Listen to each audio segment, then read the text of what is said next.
Hi, I'm Chef Dave McMillan. Thank you for coming back. Today we're going to make my favorite lemon dessert. It's a souffled lemon pudding. It's light, it's bright, it's tasty. No matter how full you are, you always find a way to finish it. It's a very simple dessert. It's easy to do and it lasts for a while. You can make it all year long because lemons are available all year. So I'm going to show it to you. It almost seems like magic when you work with it, but follow the recipe and it'll work. Pay attention to the video and you'll be in great shape. So the first thing we're going to do is cream, butter, and sugar, just like you're going to make cookies. So I'm going to take some of the butter, put it in. Now when you cream butter and sugar, a lot of recipes say to use soft butter or room temperature butter. Be careful it's not too warm, because what happens is the butter starts to separate when you beat it, the fat will separate out and you don't get the right texture. We want this to cream, and we want to cream for a good 5 minutes so it's nice and smooth and airy. It takes a little longer, but go the full 5 minutes. So we're going to go ahead and start this up. We're going to start on a low to medium speed till all the butter is incorporated so it doesn't get thrown out of the bowl. Then we'll turn the speed up a little bit higher. I also didn't mention you want to use a paddle with this, not a whip. If you use a whip, you'll break the whip and it'll just take too long. It won't work out. Let the paddle do its work. All right, and now we can go up to a higher speed.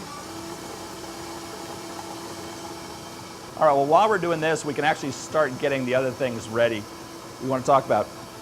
I'm using regular lemons, which are fine. In the spring, late winter, you can use Meyer lemons. They're very good. It's got more of an orange flavor to it, but it doesn't have that same power of acid. But it's still it's a little more subtle dessert, but it's equally beautiful. All right, so it's nice and smooth and creamy. Now what we're going to do is add our egg yolks, and we're going to add one yolk at a time. The idea is if you add all the yolks at one time, it kind of coats the outside of the mix you're working with, and it'll start chasing it. It acts like it's a lubricant, and it really just becomes a big mess, and you overwork it, and it's not the way it's supposed to be. So we're going to add one at a time at just a nice slow speed.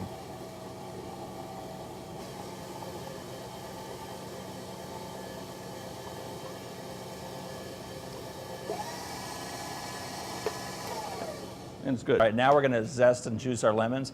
Before you do, you want to wash a lemon in hot water, or lime if you work with it. A lot of times there's a paraffin buildup on the outside from the way they're stored, plus there's still maybe a few residual pesticides. So hot water washes that off, plus it loosens up the skins and gets the oils out real quickly. We use a microplaner, which is something you can buy just about everywhere now, and it just does an amazing job. You just run it over the top, and it creates these nice tiny little shaves. You remember the old days when you used to have to fight with a box grater and had those little nubs sticking out the side, and it took off your knuckles, and you had to use a fork to clean it out. It was just really a pain. But this just gives us the great, beautiful lemon zest we want. You should smell it. It's great. All right, we've added that. Now we're going to go ahead and just do a little bit more lemon juice. Roll the lemon before you juice it. It kind of loosens up the juice. You get more out of it much quicker. Some people believe in microwaving it. I don't have a microwave, so I can't help you with that one. Use a fine strainer. It pulls out not just the seeds, but the pulp. These are great, these little soft plastic mesh. You know, they don't last that long, but even here it's lasted a year, but it does a great job. You don't have to invest a lot of money into it. Now, we're gonna put the next 3 ingredients in here together, and it's gonna be the lemon zest, the lemon juice, and the flour. And then we're just lightly gonna mix it together. I don't really understand why, but that's the way the recipe is. We wanna make sure that that works. You know, you don't mess with perfection. So lemon zest is going in. Lemon juice is going in, and then now we're going to add our flour. Drop this to make it make it a little bit easier.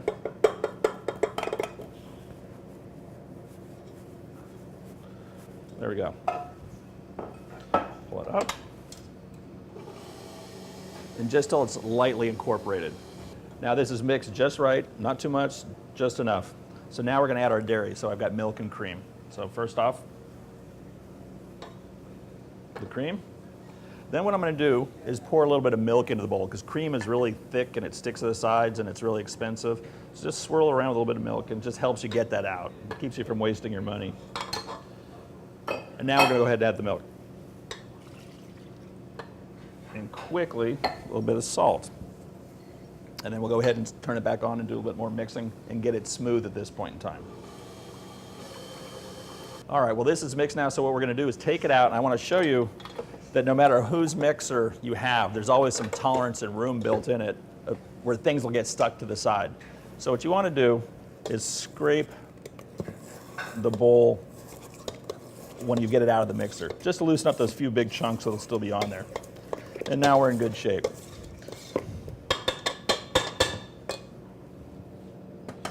We're going to transfer this to a bowl, and then we're going to wash this one out, which you'll have to do at home as well too, because we're going to make a meringue next. So we're going to beat up the egg whites with a little bit more sugar to whip back into this. There you go. Okay, now we're going to do the meringue. Meringue, this is a soft meringue. This is straight egg whites, no sugar to it, and so you got to be just a little more careful. When you normally make a meringue, it's easy to, you use the sugar to make it shiny, and it helps protect it. If you don't have the sugar, you can overbeat it, and they kind of collapse on you, and it looks sort of like bad soap suds. So we're going to add our egg whites to this. It's a good habit to start at a low speed, just kind of break it up, and then you start moving up to higher speed and higher speed.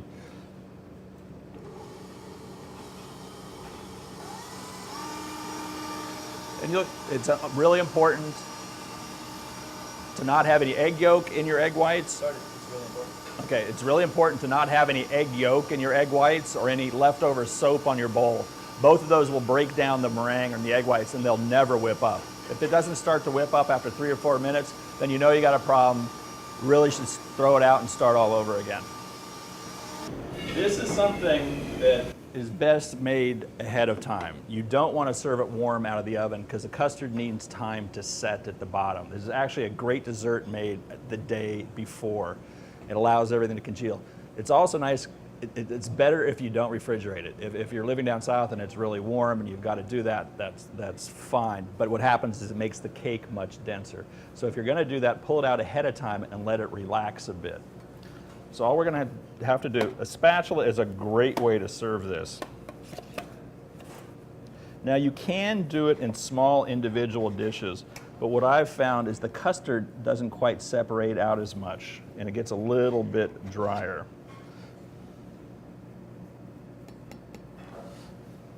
Okay.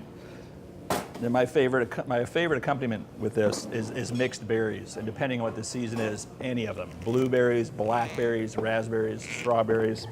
Cut them up or not, and then just float a little bit of Grand Marnier over them. Is really not much better than Grand Marnier with something like this.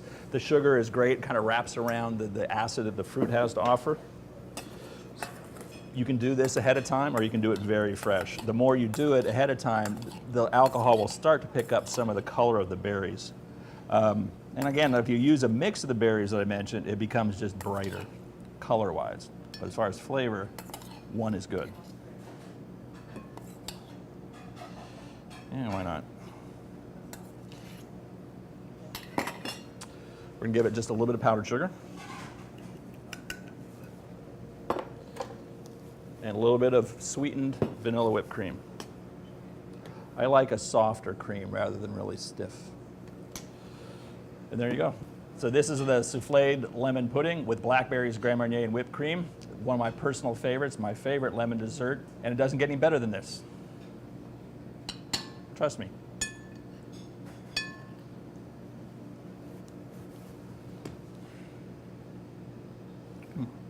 That is great.